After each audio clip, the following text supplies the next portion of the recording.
LC open වෙලා තියෙනවා. හරි ඔව්. අපි ගත්තොත් 24 12 18 ඉඳලා 1.31 වෙනකන් LC ඕපන් වෙලා තියෙන්නේ ඩොලර් මිලියන 15ක විතරයි. පෙබරවාරි මාසේ විතරක් ඩොලර් මිලියන 112ක LC ඕපන් වෙලා තියෙනවා. වාහන විදියට ගත්තොත් නම්බර විදියට ගත්තොත් LC නම්බර්ස් 2186යි. වාහන විදියට 9012යි. 2012 ඇතුලේ බයිසිකලුත් තියනවද DST? තියනවනේ. all vehicle. හරි. මම මේකට LC නැතුව DATMs වල ගෙන්න පුළුවන්. You have to have LC.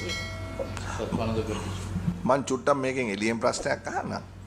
දැන් කට්ටිය කිව්වනේ මේ සෙකන්ඩ් හෑන්ඩ් මාකට් එක කොයි විදියට මේක බලපායිද කියලා. දැන් සෙකන්ඩ් හෑන්ඩ් මාකට් එකට මොකද වෙලා තියෙන්නේ? මේක අඩු වෙලාද?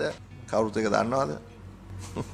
මගේ නම් මට දැනගන්න තියෙන තොරතුරු අනුව නම් අර low end cars වල second hand market එක අඩු වෙලා. ඒ කියන්නේ අර 6.5 විදියට එනවනේ අර සාමාන්‍ය commonly පාවිච්චි කරන vehicles.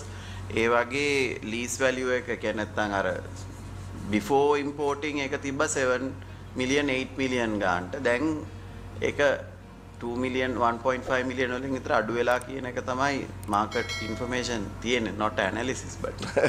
මොකද මම Sunday Times පත්තරේ දැක්කා. Mercedes Benz දාලා තිබුණා full page ad එකක්. G-Wagon එකක් තිබ්බා මිලියන් 215යි. මිනිස්සු ගන්නවද? ගන්නයි ඉන්නවා. ආ? ගන්නයි ඉන්නවා. Hey, Chairman, now during the crisis, one particular segment of the country got super rich. Yes.